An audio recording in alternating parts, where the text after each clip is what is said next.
مسلمان جو تھے وہ جب نماز فرض ہوئی تو نماز فرض ہوئی تھی مکی دور میں، اس وقت ہوئی تھی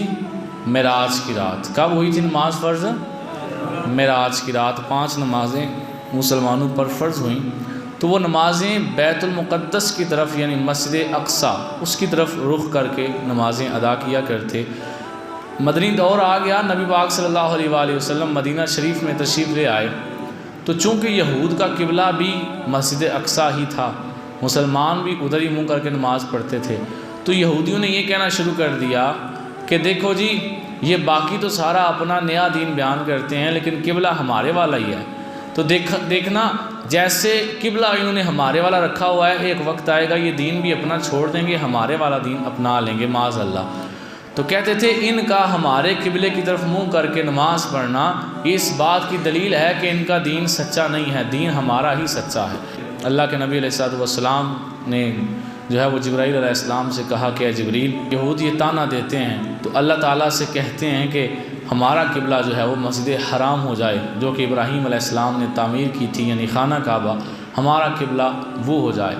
تو حضرت جبرائیل علیہ السلام کہتے ہیں حضور آپ اللہ سے دعا مانگیں، آپ اللہ کے بڑے پیارے نبی ہیں، تو آپ کی دعا اللہ قبول فرما لے گا۔ جبرائیل علیہ السلام نے یہ مشورہ دیا، نبی پاک علیہ السلام نماز پڑھا رہے ہیں، مسجد بنی سلیم ہے، آقا علیہ السلام نماز پڑھا رہے ہیں، پیچھے 10 مبشرہ 10 صحابہ موجود ہیں، نماز پڑھ رہے ہیں، ظہر کی نماز ہے، دوسری رکعت ہے، آپ علیہ السلام التحیات میں بیٹھے ہیں اور دل کرنے لگ پڑا ہے یا اللہ ساڈا قبلہ خانہ کعبہ کر دے۔ نماز پڑھتے پڑھتے اللہ نے فوراً جبرائیل علیہ السلام کو بھیج دیا۔ اللہ کہتا ہے قد نری تقلب وجہک فی السماء، اللہ کے نبی یہ دعا مانگ رہے تھے تو بار بار ایسے اوپر دیکھ رہے تھے، آسمان کی طرف دیکھ رہے تھے کہ ابھی جبریل آئے گا، اللہ کا حکم لے کر آئے گا۔ تو جبریل آ گئے، قد نری تقلب وجہک فی السماء، ہم آپ کا آسمانوں میں ہمیں دیکھنا، آسمانوں کی طرف بار بار دیکھنا ملاحظہ کر رہے ہیں، یعنی اللہ کہتا ہے میرے محبوب آپ ہمیں دیکھ رہے ہیں، نماز میں بار بار ہماری طرف توجہ کر رہے ہیں۔ قد نری تقلب وجہک فی السماء، یعنی آسمانوں کی طرف بار بار آپ کا دیکھنا ہم دیکھ رہے ہیں، تو کیا کریں؟ فَلَنُوَلِّيَنَّكَ قِبْلَةً تَرْضَاهَا، جدھر آپ کا دل کرتا ہے ادھر منہ کر لیجیے، جدھر آپ کا دل کرتا ہے ادھر منہ کر لیجئے۔ نبی پاک علیہ السلام اللہ کی نماز پڑھ رہے ہیں، آپ علیہ السلام کو اللہ یہ نہیں کہتا محبوب میری نماز پڑھ رہے ہو اسے پورا ہو لینے دو، نماز مکمل ہو جائے گی پھر قبلہ بدل لینا، یا اللہ ٹھیک ہے بدل لیتا ہوں، لیکن اللہ تعالیٰ نے فرمایا فَوَلِّ وَجْهَكَ شَطْرَ الْمَسْجِدِ الْحَرَامِ، چلیے اپنا چہرہ مبارک مسجد حرام کی طرف پھیر دیجئے، یعنی نماز کے مکمل ہونے کا انتظار نہ کریں، نماز بعد میں پوری ہوگی، پہلے آپ کی مرضی پوری ہوگی۔ اب توجہ کیجئے گا، مسجد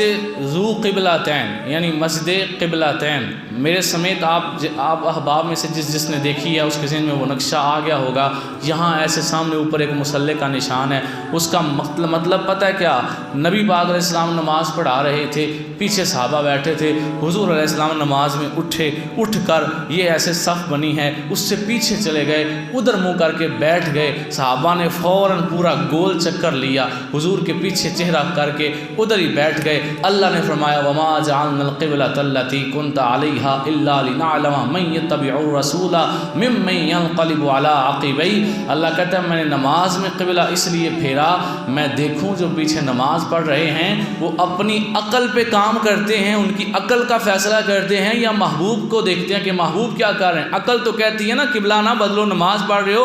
اگر نبی علیہ السلام اٹھ کے پیچھے چلے گئے تو کوئی وجہ ہوگی تو تم اپنی نماز پڑھتے رہو، عقل تو یہ کہتی ہے، لیکن اللہ فرماتا ہے میں نے اپنے نبی کے صحابہ کو آزمایا کہ یہ کیا کرتے ہیں، ممن ينقلب على عقبيه، یہ کیا کرتے ہیں، یہ بھلا اپنی عقل پہ فیصلہ کرتے ہیں یا اپنے نبی کی پیروی کرتے ہیں۔ تو 10 صحابہ جو پیچھے موجود تھے ان میں سے ایک نے بھی نہیں کہا کہ چلو حضور تو پیچھے چلے گئے ہم ادھر ہی منہ کر کے رہتے ہیں، سب کے سب نے فوراً چہرہ پھیرا اور نبی پاک علیہ السلام کی طرف چہرہ کر کے زمانے والوں کو بتا دیا قبلہ ہمارا وہی ہے جو ہمارے نبی کا قبلہ ہے، کیوں کہ ہمارا نبی کعبے کا بھی کعبہ ہے۔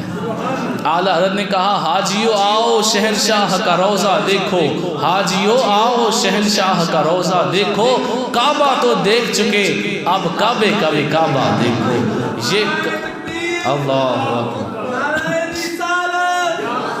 نعرہ حیدری، نعرہ تحقیق، حق چالیہ